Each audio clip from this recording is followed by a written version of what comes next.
आदरणीय बंधुओं, माताओं व मेरी प्यारी बहनों, राधे राधे। आप सभी का हमारे YouTube चैनल जीवन की धारा पर बहुत बहुत स्वागत है। बंधुओं, आज हम इस वीडियो में भगवान विष्णु व नारद जी की कथा सुनेंगे, जिसे सुनने सुनाने से भगवान श्री हरि की विशेष कृपा प्राप्त होती है। कथा कहानी सुनने के बाद यदि आप हमारे चैनल पर नए हैं तो कृपया हमारे चैनल को सब्सक्राइब करें, बेल आइकन को प्रेस करें ताकि हमारी वीडियो की नोटिफिकेशन सबसे पहले आप तक पहुंचे। वीडियो को शेयर व लाइक भी जरूर करें।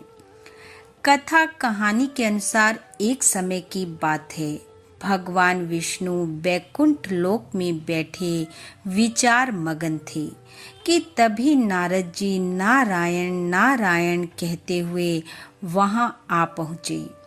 आकर नारद जी ने भगवान को प्रणाम किया।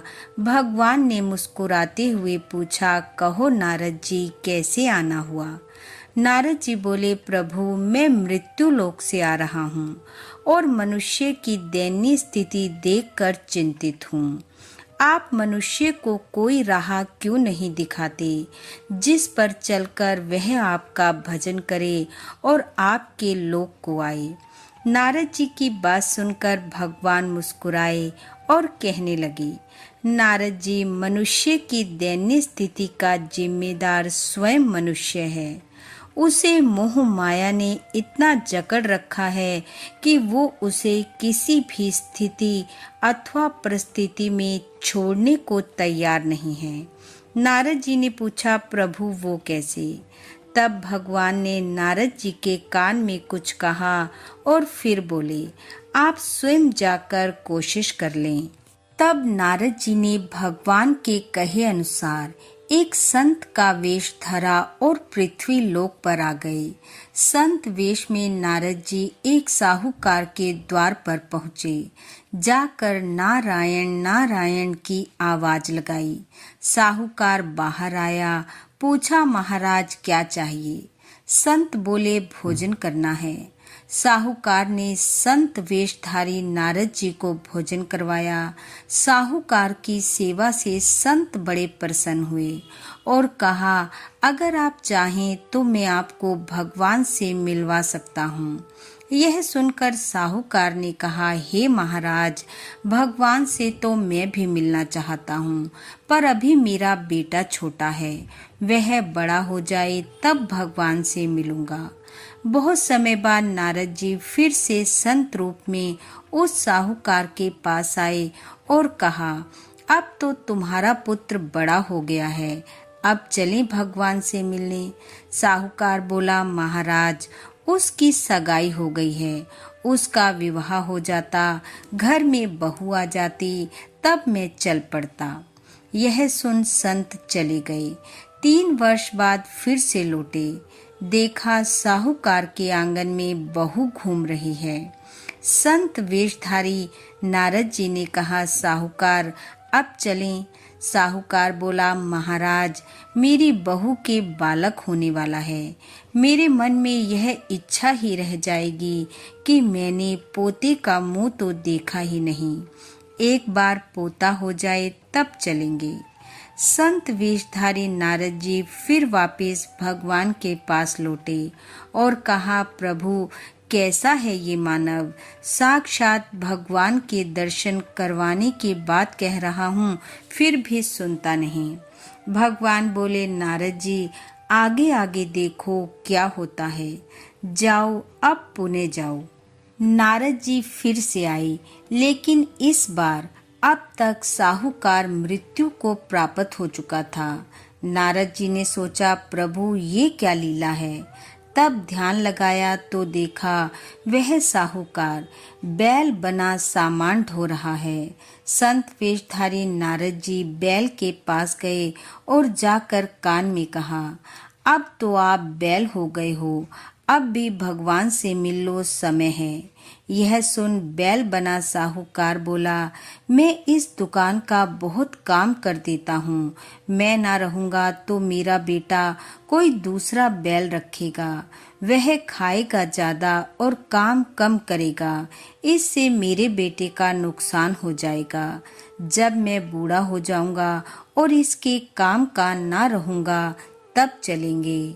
कुछ समय बाद नारद जी फिर से पधारे, परंतु इस बार बैल भी मर चुका था।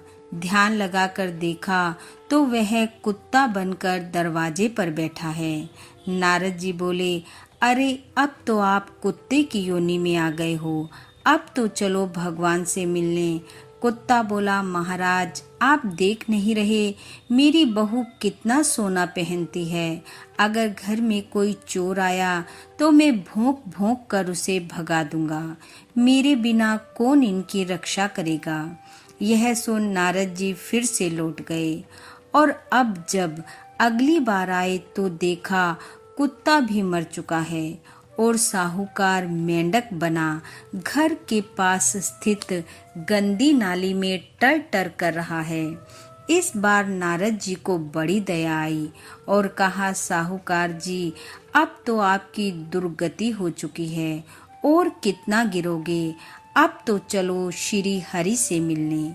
यह सुन मेंढक क्रोध से बोला, अरे महाराज मैं यहाँ बैठकर अपने नाती पोतों को देखकर प्रसन्न हो जाता हूँ। आपसे ये भी नहीं देखा जाता दुनिया में और भी तो लोग हैं। आपको मैं ही मिला हूँ भगवान से मिलवाने के लिए। जाओ महाराज किसी और को ले जाओ, मुझे माफ करो।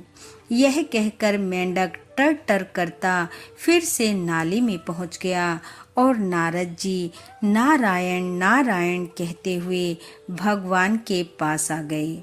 भगवान बोले, देखा नारद जी मनुष्य किस कदर मोह माया के जाल में फंसा हुआ है। चाहता तो है मुझसे मिलना लेकिन प्रयास नहीं करता, और यदि थोड़ा बहुत प्रयास करता भी है तो फिर से मोह माया के थपेड़े उसे भव सागर में ले जाते हैं और वह वहीं भटकता रहता है।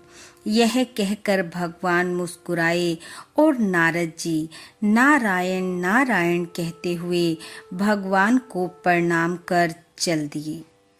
इस प्रकार बंधुओं, संत जनों का हमारे जीवन में आना इस बात का संकेत है कि वह हमें इस भव सागर से पार कर भगवान तक ले जाना चाहते हैं। बस आवश्यकता है तो हमें अपनी ओर से प्रयास करने की। बोलो भगवान श्री हरि की जय। बंधु, भगवान श्री हरि की कृपा आप व आपके परिवार पर सदैव बनी रहे। आपका घर आंगन खुशियों से महकता रहे।